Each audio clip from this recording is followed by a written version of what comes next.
So the Bucks beat the Hawks in Game 3 to take a 2-1 series lead, 113 to 102, and it will be officially known as the Chris Middleton game. He was really great down the stretch for the Bucks. He was good the whole game, but especially down the stretch, hitting tough mid-range jumpers, threes, some of them contested, some of them off the pick and roll, and some of them just catch and shoot open. His playmaking was also pretty decent, had 7 assists. But yeah, just scoring in the fourth was massive and really what won the Bucks this game, along with a few other things. He had 20 points in the fourth quarter, more than the Hawks. The Hawks only had 17. And he had 38 points overall, 11 rebounds, 7 assists. So yeah, he's the story of this game. But also, Giannis also had a good game. I feel like every game Giannis is like 33 and 11 like he was tonight, and no one is making a big deal out of it. But very consistent, playing both ends of the court, just what you want. And yeah, the Bucks got the job done, despite it not looking like that they would for the whole game.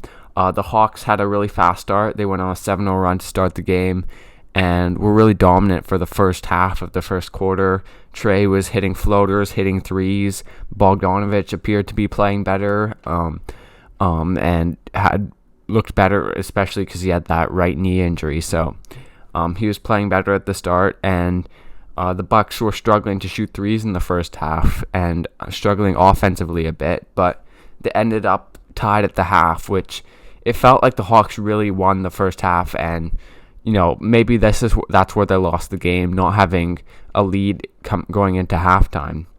But then in the third, they also went on a run with Trey hitting threes again. That's when they are at their best and rolling, when Trey was hitting threes, going at Brook Lopez in the pick and roll, that sort of thing. And yeah, but obviously you can't do that the whole game. Trey gets tired. He sprained his ankle in this game, which really hurt the Hawks offense. And, eventually a team is going to adjust when you do the same thing over and over. But yeah, through the first half and first bit of the third quarter, I felt like Giannis was really keeping the Bucks in the game, rebounding, playing defense, and then offensively he had a few fadeaways, had a few rolls to the rim. Just the typical Giannis stuff.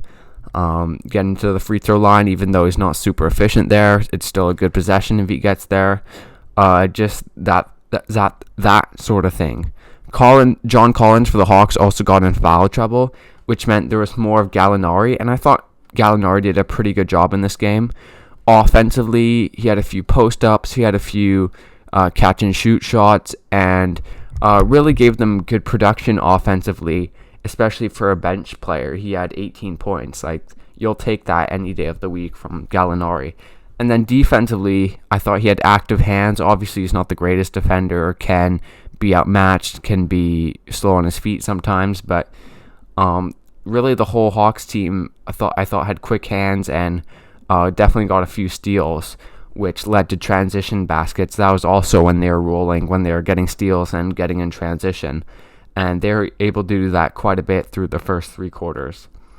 Another thing that contributed to what I feel like the Hawks playing better in the first 3 quarters was Jrue Holiday just not being great offensively.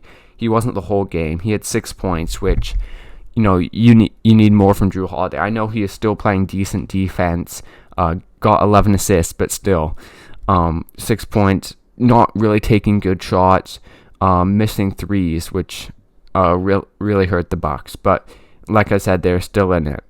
Bobby Portis also gave the Bucks a little bit of offense, whether it be him being there instead of Brook Lopez at center, gives them a bit more, I would say maybe a bit more defensive versatility, because he can guard the perimeter a bit better, though he's not a great defender.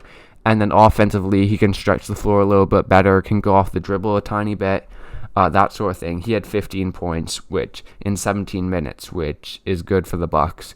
And yeah, like without these guys like Portis chipping in 15 points, he was their third leading scorer, and they probably would have lost, because outside of Middleton and Giannis and him, there wasn't much going for the Bucks offensively. Onyeka Okongwu also played a bit for the Hawks. with Capella only playing 28 minutes. Okongwu got 9 minutes, but there was a stretch in the third where he played good defense on Giannis, and I think he's going to be a good player in the future.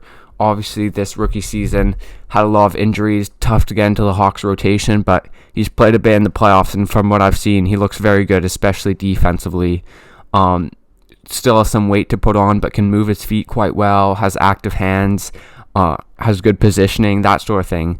Not something you see from a rookie center every day. So, yeah, that brings us to the fourth. And as I mentioned, it was just Middleton taking over for the Bucks. And then the Hawks scoring cold from three. Trey sprained his ankle, I believe it was in the third quarter, near the end of the third quarter. And after that, the Hawks offense just isn't the same. But they're also missing some threes that, maybe they make some other days of the week, but they weren't hitting them tonight. And even though I feel like the Hawks shot way better than the Bucks through the first 3 quarters, the final 3-point percentage is 38 for the Bucks and 41 for the Hawks. So not a massive difference, but the Bucks were able to score inside. They had 58 points in the paint, which is very good. Obviously, Giannis is going to be a huge driver of that, one of the best paint scorers in the league. But yeah, they also had 15 offensive rebounds, which those extra possessions really helped them through offensive slumps. PJ Tucker, just a super hustle guy. I thought he was solid again tonight. He loves to run in from that corner to try and get the offensive rebound, and he did it a few times. Pat Connaughton also being a guy hustling for loose balls, and he got a few rebounds too, at 8 rebounds in the game. So yeah, the Bucks win game 2. The series definitely isn't over. The Hawks were down 2-1 against the Sixers and came back to win that. But yeah, I think the Bucks are going to win this series. I think they just have a little bit too much for the Hawks in this series, and obviously Hunter not being there for the Hawks hurts.